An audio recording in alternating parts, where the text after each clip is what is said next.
Welcome back to my channel. আশা করি তোমরা সবাই খুব ভালো আছো, আমিও ভালো আছি। নতুন একটা ভিডিও নিয়ে আবারও চলে আসলাম। তোমরা যে যেখান থেকে ভিডিওটা দেখছো না কেন তাদেরকে অসংখ্য ধন্যবাদ আমার সাথে থাকার জন্য, আমার এই ভিডিওটা দেখার জন্য। তো প্রথমেই দেখিয়ে দিলাম তোমাদের সরস্বতী পুজো আজকে।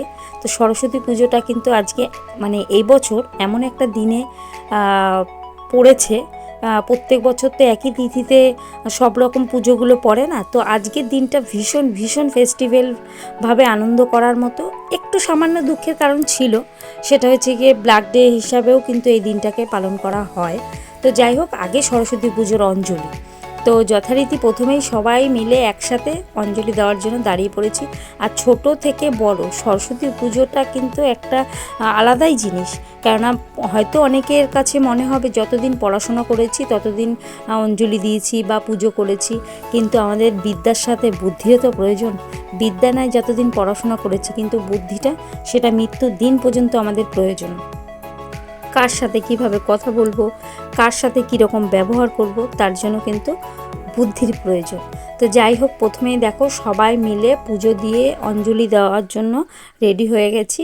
আর আমি পুরো অঞ্জলিটা তোমাদের সাথে শেয়ার করতে পারিনি, যেহেতু আমার কাছে ফোন হাতে, আমি ভিডিও করছি। তো আমি অঞ্জলি কী করে দেব, তার জন্য যতটুকু পেরেছি তোমাদের সঙ্গে শেয়ার করার চেষ্টা করলাম। তো পুজোটা শেষ হোক, অঞ্জলিটা দিয়ে নিই।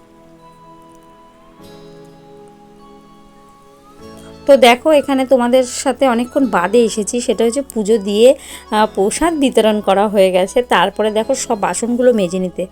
আর প্রথমে যারা পুজোর কাজগুলো করছিল, আর সবাই একত্রিত হয়ে কাজ করলে কিন্তু কাজটা অনেকটা কমে যায়, আর কষ্টটাও কম হয়, আনন্দটা বেড়ে যায়। তো যারা তখন কাজগুলো করছিল, এখন তাদের একটুখানি রেস্ট দিয়ে আমি আবার এই কাজগুলো করছি, যে বাসনটা আমি মেজে দিই আর ওই দিদি ধুয়ে দিচ্ছিল। আর আজকে আমি বাড়িতে রান্না করেছিলাম আলুর দম আর বাঁধাকপি, ডাল, সিমবটি, আর আমার প্রিয় রেসিপি খিচুড়ি। সেটা আমার ছেলে যে ড্রয়িং ক্লাসে যায় সেখান থেকে ও পার্সেল দিয়েছিল। তো আমার ছেলে তো বাড়ির জন্য নিয়ে চলে এসছে আমার জন্য। আর যেটা তোমাদের বলছি, আমরা কিন্তু প্রত্যেকে বছরে হয়তো 10 জনের সঙ্গে রিলেশন রাখা, সংসার জীবনে কি আর যে কোনো কারণে কি, মানে একই বছরে আমরা 5 জনের সঙ্গেও সম্পর্ক করতে পারি, কিন্তু একই মানুষের সাথে থাকা এটা কিন্তু একটা ট্যালেন্ট বলো, একটা ধৈর্য বলো, সেটা। তো এখন আমরা বেরিয়ে পড়েছিলাম, দেখতেই পেলে আমি, আমার ছেলে আর আমার ভাগ্নি। আর এখানে দুটো পুজো হচ্ছিল, তো সেখানে একটু দেখে নিলাম আর তোমাদেরকেও দেখালাম। তো চলে আসলাম প্রথমে এখানে কেক নেবার জন্য। তো আজকের দিন পুজো, আর তোমাদের তো প্রথমেই বললাম যে আজকে পুজো আছে, আরও জিনিস আছে।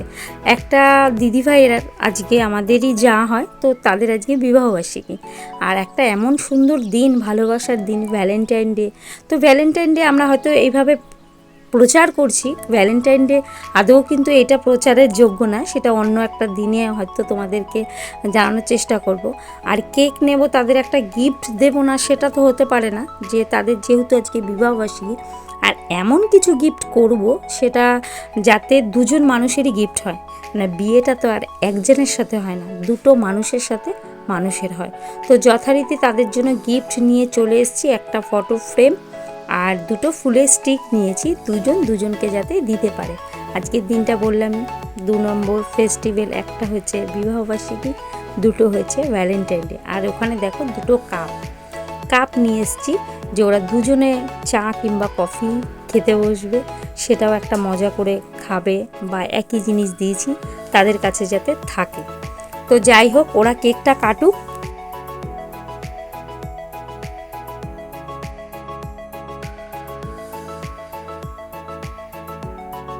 আর দুটো ফুলের স্টিক আনার একটাই কারণ, যাতে দুজন দুজনকেই দিতে পারে।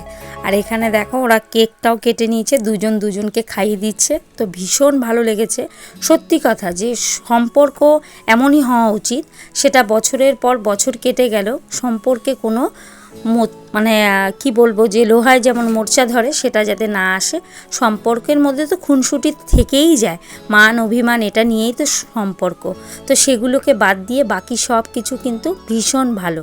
তো ওদের 22টা বছর একই সাথে থেকে জীবনটা চলে যাচ্ছে। তাই এই কারণেই বললাম, একসাথে থাকার এখনকার যুগে তো এটা সত্যিই কঠিন ব্যাপার হয়ে যায়, যে একসাথে সারা অনেকটা সময় পাশাপাশি থাকা। তো ওরা সবাই মিলে এই দেখো যেই সিনারিটা এনেছি সেই সিনারিটার একটু ছবি তুলে নিচ্ছিলাম আর তোমাদেরকেও দেখাচ্ছিলাম। আর এই কাপগুলো সমস্ত গিফট ওরা হাতে তুলে নিয়েছে আর আমাদেরকেও একটু দেখালো, তোমাদেরকেও একটু দেখিয়ে দিল। আর পুজোর পরের দিন চলে এসেছি, দেখো পুজোর পরের দিন দধিকর্মা হয়। হয়তো বলতে পারো সরস্বতী পুজো তো দধিকর্মা হয় না, কিন্তু ঠাকুর তুলবো তার আগে একটা কিছু ছোটোখাটো আয়োজন করে নিচ্ছি। সেটা হচ্ছে দই খই দিয়ে পুজো দিয়ে ব্রাহ্মণ এসেছিল, সে দধিকর্মা করে দিয়ে গেল। আর সেই প্রসাদগুলো বিতরণ করার জন্য বেড়ে নেওয়া হচ্ছে। যেহেতু এটা আমাদের পাড়ার পুজো, পাড়ার বলতে আমরা কয়েকটা ফ্যামিলি মিলে এই পুজোটা করা হয় যাতে সবাই একসাথে আনন্দ করতে পারি। সরস্বতী পুজো কিন্তু প্রত্যেকের বাড়িতেই কম বেশি সবাই করতে চায় এবং চেষ্টা করে যাদের ছেলেমেয়েরা পড়াশোনা করে, কিন্তু সেটার থেকে যখন এই পুজোটা সবাই একত্রিতভাবে করব তার কিন্তু আলাদা একটা আনন্দ। আর এখানে দেখো পুজোর পরের দিন আমাদের একটা খাওয়া দাওয়ার আয়োজন থাকে। আর আজকের খাওয়া দাওয়ার আনন্দটা একটু অন্যরকম। তোমাদের তো দেখালামই আগের দিন আমাদের বিবাহবার্ষিকী ছিল, তো তারাই ভাবলো যে না তাদের কিছু খাওয়ানো যাক, আর আমাদের যে পুজো কমিটির থেকে টাকা পয়সা ছিল সেটা দিয়ে আজকের খাওয়া দাওয়া হবে। তো তার তোড়জোড় চলছে এখানে ফুল কদমে। আমাকে দায়িত্ব দিয়েছিল পায়েস রান্না করার জন্য, সেই দায়িত্বটা আমি সম্পূর্ণ করতে পেরেছি। এটা আমার একটা ভালো লাগা যে কেউ কিছু কোনো দায়িত্ব দিলে সেই দায়িত্বটা কিন্তু একদম ঠিকঠাকভাবে করতে পারি। আর সমস্ত কিছু একদম টাইমের মধ্যে শেষ হয়ে গেছে জানো তো। আর এই খাবারগুলো বেড়ে নিয়েছি, এটা আমার শাশুড়ি মায়ের জন্য। এদের পাঁপড় একটা প্লাস্টিকে, ডাল, চিকেন, চাটনি আর পায়েস, এই আজকে আমাদের মেনুতে ছিল। আর আমাদের এখানে চেয়ার টেবিলের প্রয়োজনই হয় না, দেখতেই পাচ্ছ কীরকমভাবে সব বেঞ্চ চেয়ার আয়োজন করে। কারো ঘরে টেবিল আছে সেই টেবিল বের করে। তো এই সমস্ত জিনিসগুলো আমরা প্রত্যেকে মানে একে অপরকে নিয়েই কাজ যখন করছি, তো সবারই দায়িত্ব কিছু কিছু জিনিস দিয়ে চালানো বা বের করে নিয়ে আসা ঘর থেকে। তো সবাই মিলে মজা করে একসাথে থাকা, খাওয়া, আনন্দ, এটাই তো মূল কথা। তো দেখো এখানে ওরা বসে গেছে। তো এটা প্রথম বৈঠক আমাদের, প্রথমে এটা দিয়ে দিয়েছি, ওরা খেতে বসে গেছে প্রথমেই। অনেক লোক বসেছে, প্রায় ধরো 17 জন প্রথমেই বসেছিল, 17-18 জন। আর একটাই কারণ যে যারা যারা বসে পড়ছে তারা জানি পরে আমাদেরকে আবার দিতে পারে বা কোনো কিছু, এই কারণ।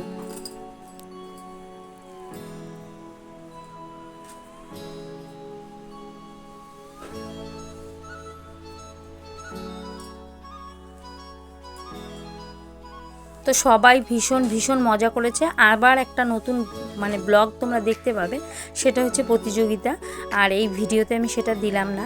তো আজ তারপরে আমরা বসে গেছি খেতে।